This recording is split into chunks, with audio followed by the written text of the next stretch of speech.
마태복음 19장 16절에서 22절까지 말씀. 신약성경 32페이지에 있습니다.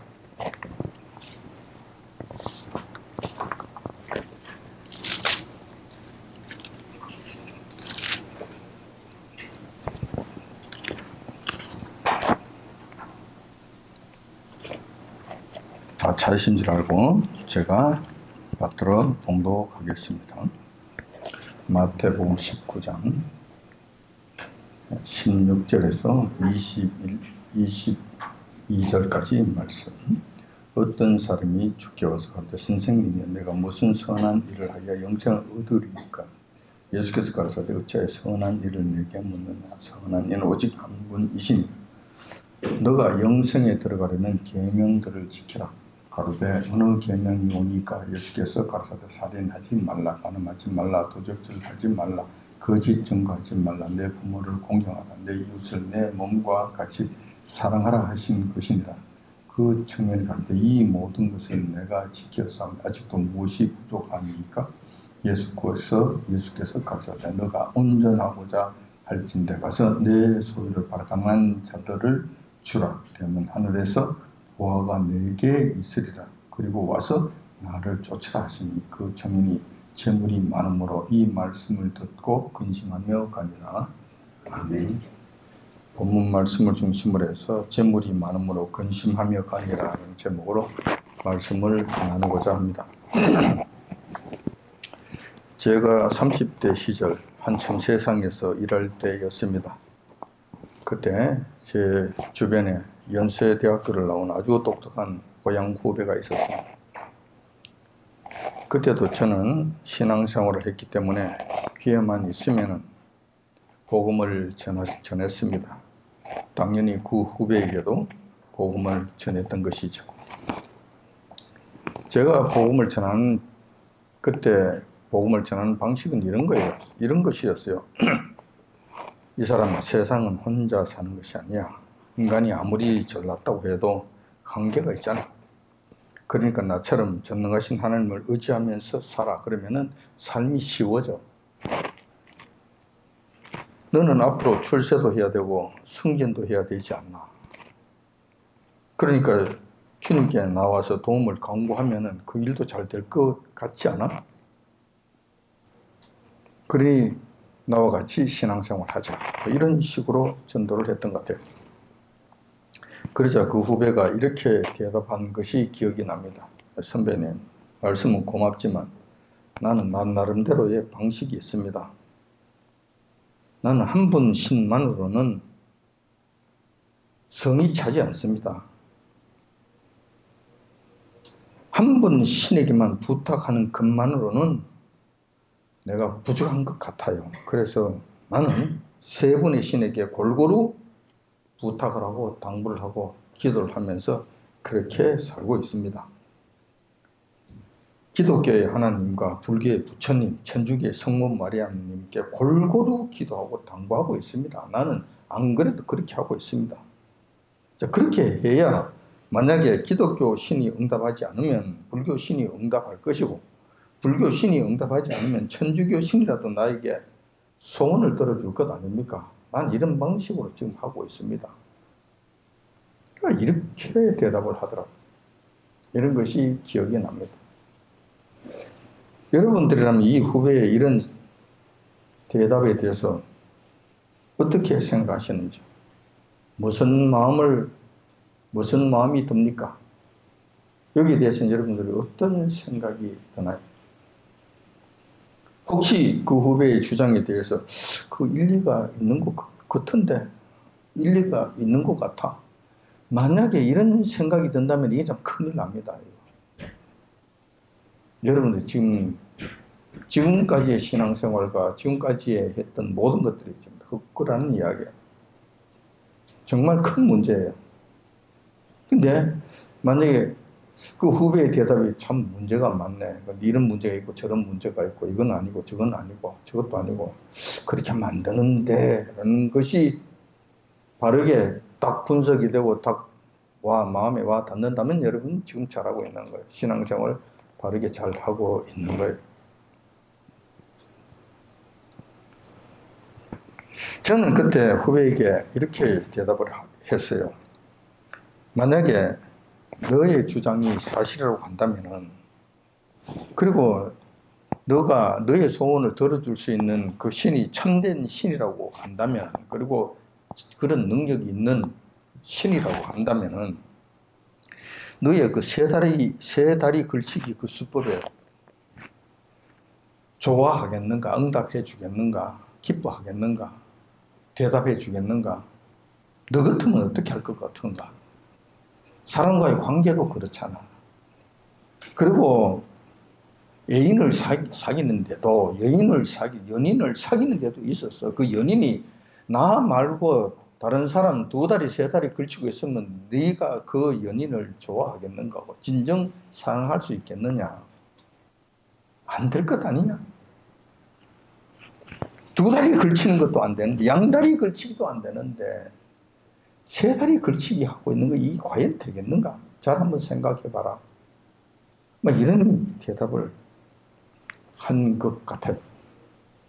자, 오늘은 본문에 보니까 과거 후배와 같은 그런 생각을 가진 자가 있어서 소개를 드리고자 합니다. 본문에 나오는 이 부자 청년의 경우는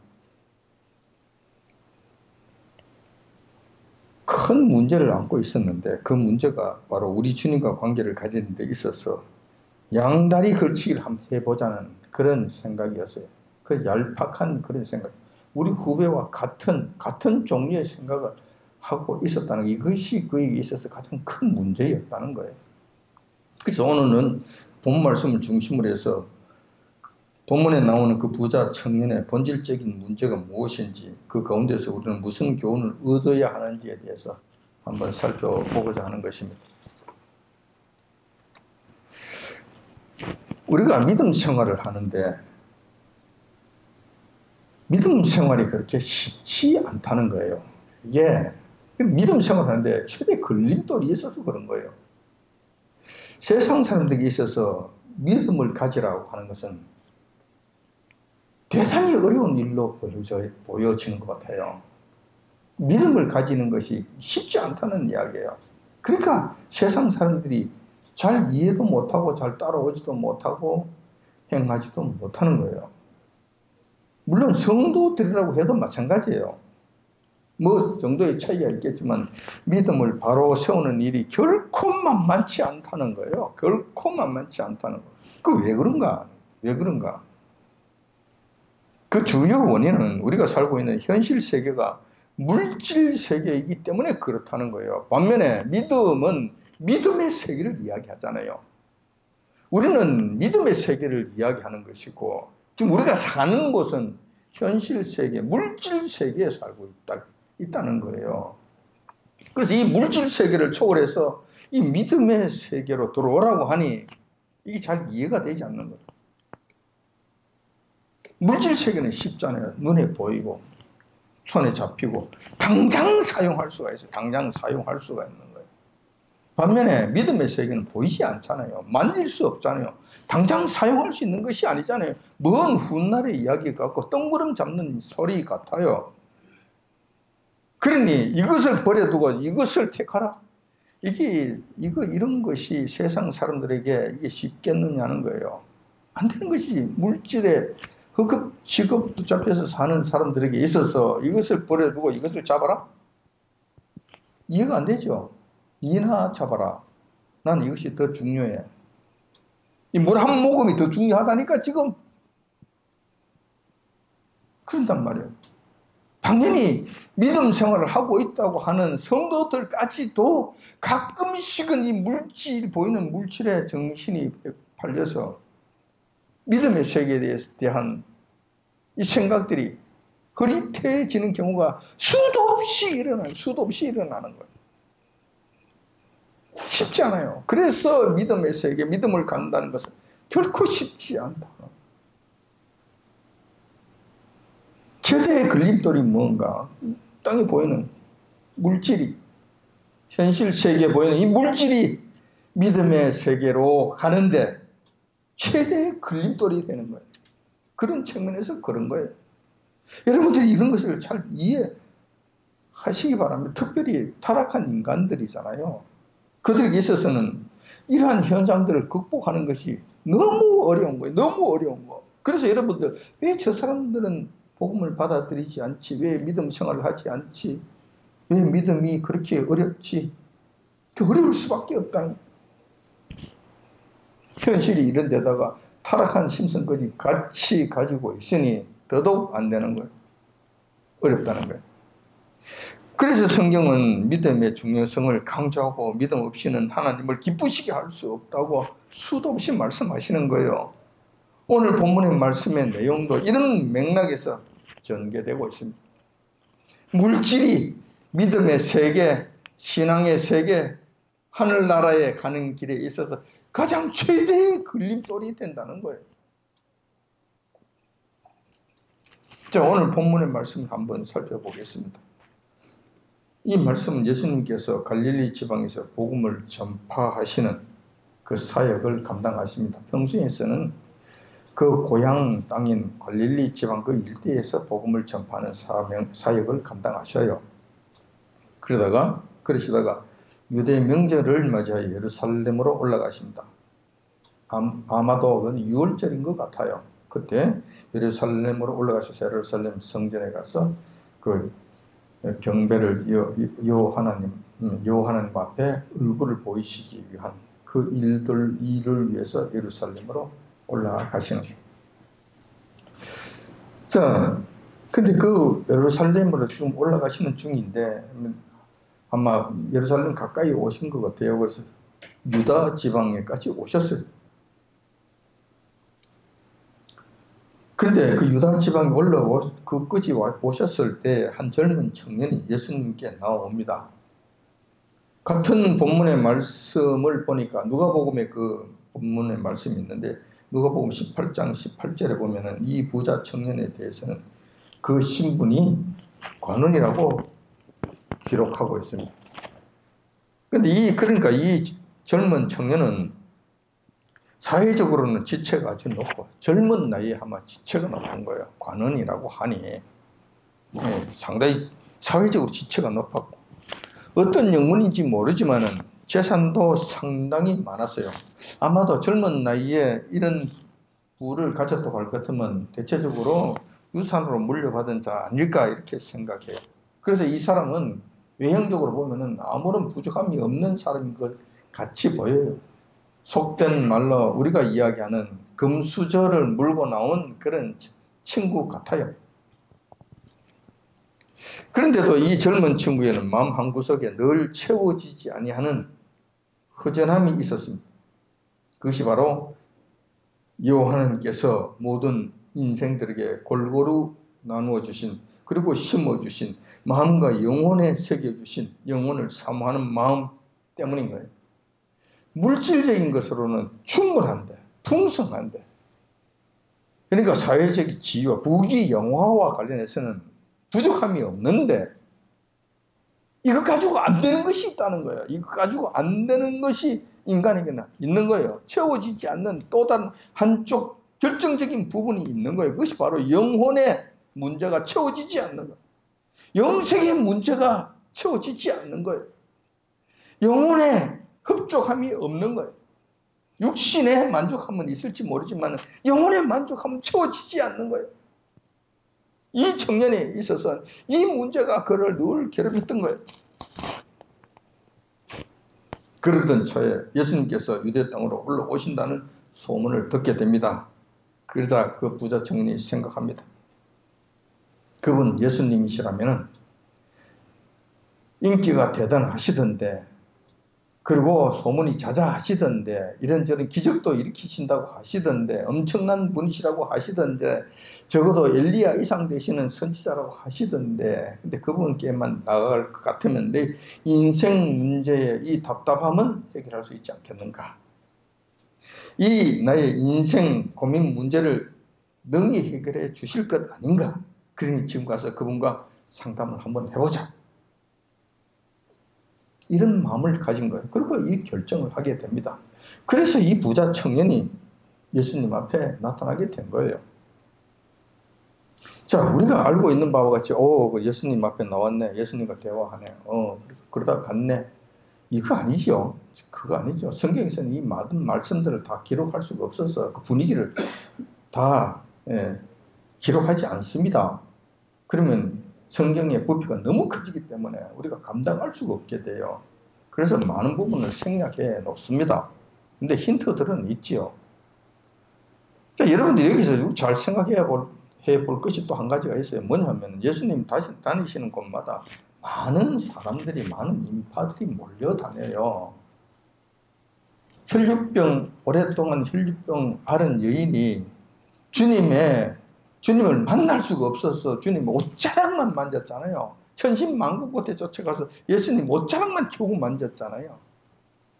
그만큼 절실한 마음을 가졌는데도 불구하고 일반 사람들은 예수님을 직접 대면하는 것이 쉽지 않았다는 거예요. 많은 사람들을 둘러싸였기 때문에. 그리고 또 제자들이 못하게 막잖아요. 오는 걸 못하게 막잖아요. 방금 이 부자 청년을 만나기 직전에 어린 소년을 데리고 예수님께 오는 그 사람 축복해달라고, 안수해달라고 오는 그 사람, 아무래도 어머니 같았는데 그 어머니가 예수님께 와서 이 안수 좀 해달라고 하는 걸 제자들이 못하게 막았잖아요. 지금 저리 물러가라.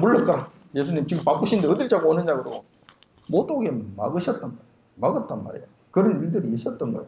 그런데 이 부자 청년의 경우는 거침없이 예수님 앞에 나왔어요. 어떻게 된 것인가? 제가 봤을 때는 그래요. 이 사람의 지체, 이 사람의 지위, 이 사람의 나름대로 부자 청년이 갖고 있는 이 나름대로의 그 사회적 지위 이런 것들이 상당히 영향력을 발휘하지 아니하였겠나 생각이 됩니다. 다시 말해서 제자들이나 주변에 있는 사람들이 이 사람은 대단한 사람이 국회의원 정도 된 국회의원이니 예수님을 만나려고 합니다. 그러니까 그래요. 그러면 예수님 만나게 해드려야지. 그리고 다른 사람 몰라가 저리 가. 그리고 그 청년을 예수님께 데려다 주었다는 거예요. 그리고 만나게 해 주었다는 것이죠. 저런 식으로 부자 청년은 어떤 측면에서 굉장한 특혜, 예수님을 만나는 그 일에 있어서도 특혜를 누린 사람이 아닌가 생각이 돼요. 아무튼 이런저런 과정을 거쳐서 주님 앞에 나왔습니다. 예수님과 단독으로 면담을 한다, 상담을 한다. 이거 쉬웠겠습니까? 결코 쉬운 일이 아니잖아요. 그런데 이 청년에게는 이 기회가 주어졌다는 거예요. 이 기회가 주어졌다는 거예요. 아무튼 우리 주님 앞에 나온 이 부자 청년이 평소 늘 찜찜하게 생각되어서 마음 한구석이 늘 불편하였던 한 가지 문제에 대해 예수님께 돌직구를 날립니다. 주저하지 않고 그냥 바로 그냥 대놓고 예수님께 질문을 합니다. 선생님, 내가 무슨 선한 일을 해야 영생을 얻으리까? 라고 돌직구를 날리는 거예요. 자, 이 질문에 대해서 여러분들은 어떻게 생각하십니까? 신앙생활을 조금 한 성도들이라면 금방 이 질문에 문제가 있다라는 것을 알아차릴 수 있을 것 같아요. 목사만 알아차리는 것이 아니라 여러분들도 다 알아차릴 수 있어야 된다는 거예요. 자, 이 질문에 당장 두 가지 문제가 있는 것 같아요. 첫 번째는 뭐냐면은 우선 예수님을 보고 선생님이라고 불렀잖아요. 예수님의 호칭이 선생님이 맞습니까? 그때 당시 랍비라고만 해도 엄청나게 존경하는 호칭인 것만은 틀림없어요. 그런데 사실상 우리 주님에 관한 호칭은 아니잖아요. 정상적인 호칭은 아니잖아요. 예수님에 관한 정식 호칭은 하나님이십니다. 하나님. 성자 하나님이십니다. 또 성부 하나님의 아들이십니다. 뿐만 아니라 메시아시고 그리스도시시고 우리의 주권자 되시는 주님이십니다. 이것이 정상적인 호칭이에요. 그런데 이 부자 청년은 몰랐겠지요. 몰랐겠지.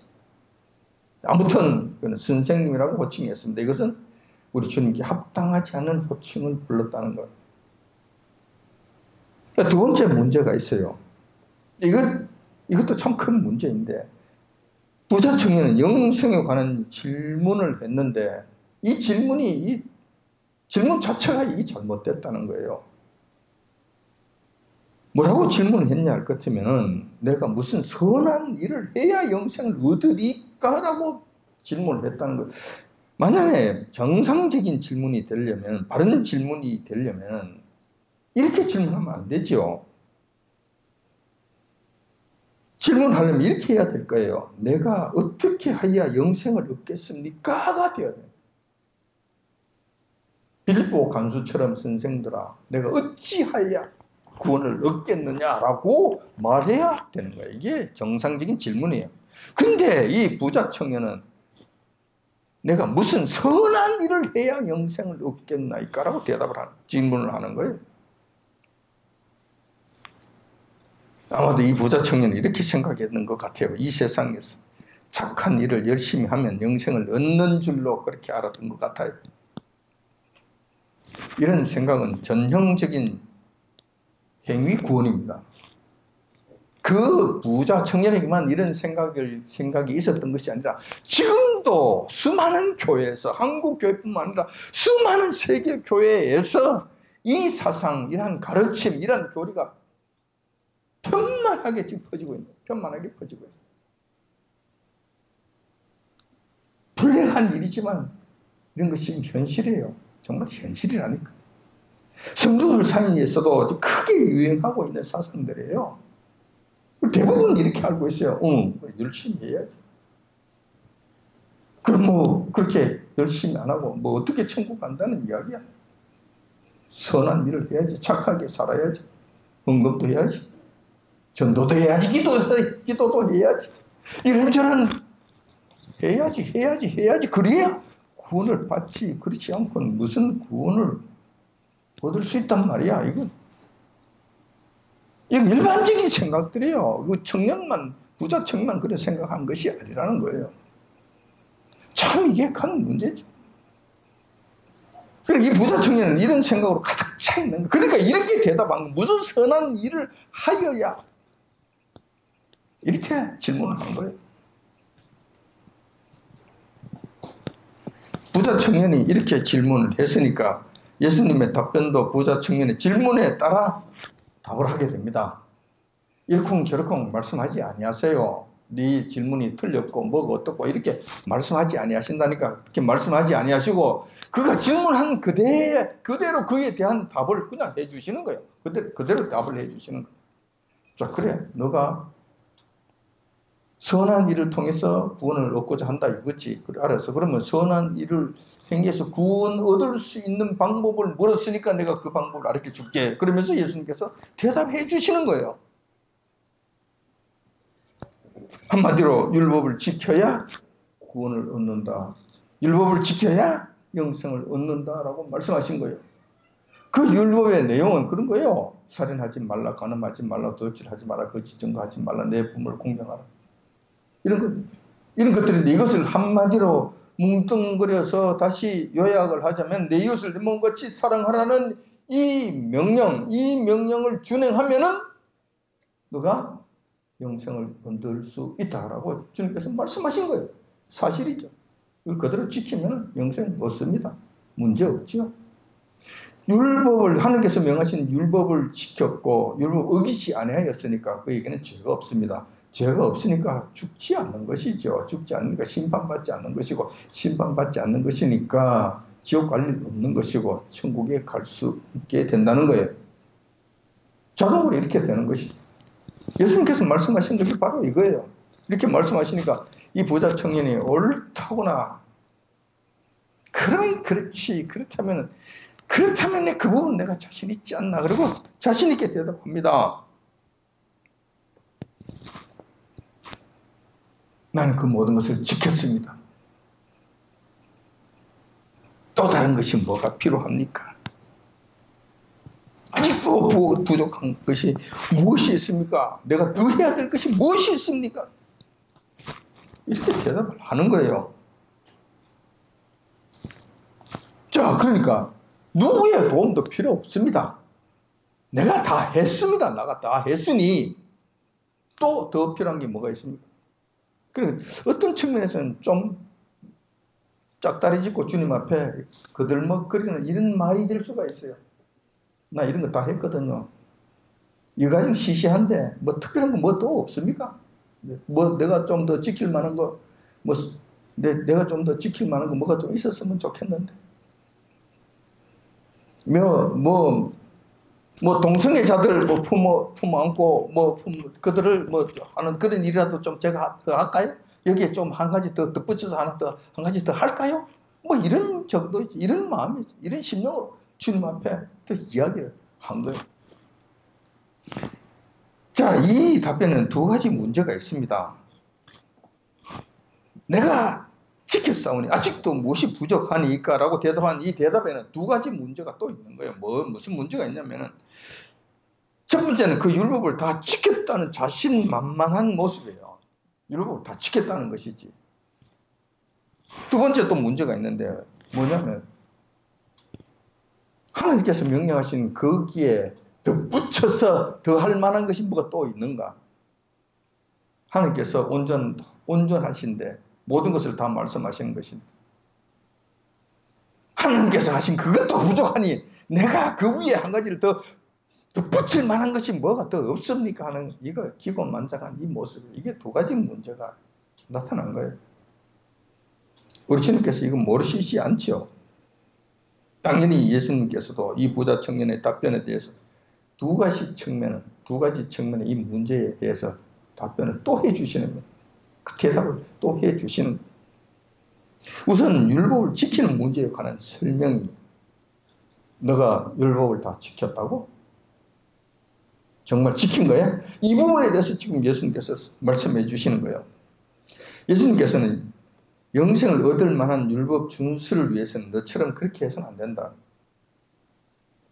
지금 너가 율법을 지켰다고 자신만만하게 떠들어대는데 그것은 너의 생각이고 그런 정도의 그런 수준의 율법 준수로는 천국 가기에 어림없다고 말씀하시는 거예요. 어림없다고 말씀하시는 거예요. 이건 산상수훈에서 말씀하셨잖아요. 우리 주님께서. 살인하지 말라. 좋아. 살인하지 않았지. 내가 사람 어디 돌로 쳐 죽인 적이 있어? 나 전쟁에 내가 총을 쏘지도 않았는데 내가 사람 죽인 적이 없지. 그걸 살인 안 했어. 근데 예수님께서 뭐라고 말씀하십니까? 웃기는 소리 하지 마. 그런 정도로는 천국에 갈 수 없는 거야. 네 마음에 사람을 미워하면 그것이 곧 살인하는 것이다. 네 마음에 벌써 사람을 미워했다면 너는 살인죄를 한번 범한 것이야. 그러니까 천국에 갈 수 있는 정도의 율법을 준수하려면은 마음으로부터 미워하지 않는 이것까지 전부 다 행해야 돼. 한 번도 없이. 평생 동안 한 번도 없이. 이렇게 됐을 때 겨우 살인하지 말라는 그 항목 하나 지킨 거야. 알겠어? 지켜봐. 이런 것이죠. 산상수훈에서 말씀해 주신 우리 주님의 말씀이 바로 이런 거예요. 자, 이것을 지금 우리 주님께서 이 부자 청년에게 가르쳐 주시는 거예요. 가르쳐 주시는 거라. 이건 네 나름대로 율법을 지킨 것이지. 내가 봤을 때는 택도 없는 것 같은데. 영생을 얻기에는 아주 한참 모자라는 것 같은데. 근데 너가 다 지켰다고 떠들어대. 그래, 좋아. 그래, 영생을 얻을 만큼 그런 율법을 지킨다. 그럼 내가 한 가지 조금만 이야기할게. 한 가지 조금만. 아주 작은 거.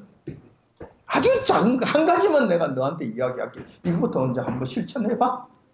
영생을 얻기 위한 율법을 실천한 일에 있어서 가장 낮은 단계에 쉬운 것 한 가지만 이야기해 줄게. 그것이 뭐냐면 너가 가지고 있는 재물을 전부 다 팔아서 가난한 자들이 다 나눠주라는 거예요. 나눠줘라. 자, 이거 한번 해보라는 것이죠. 너가 정말 율법을 지킨다면 내 이웃을 내 몸같이 사랑하라는 이 말씀을 지키려고 한다면 지켰다면 이것도 한번 해봐. 이거 돼야 되는 거야. 이거 안 되면은 영생을 얻을 만한 그 율법 지키는 것 이거는 택도 없는 이야기야. 아직 시작도 안 됐다. 예수님께서 그걸 지금 말씀하시는 거예요. 그래서 이것도 한번 해보라고 말씀하시는 거예요. 안 되죠. 이거 할 수 있겠는가? 자, 그러면 이렇게 하면 자기 재산을 전부 다 팔아서 가난한 이웃들에게 다 나눠주지. 그러면은 이 사람은 전부 다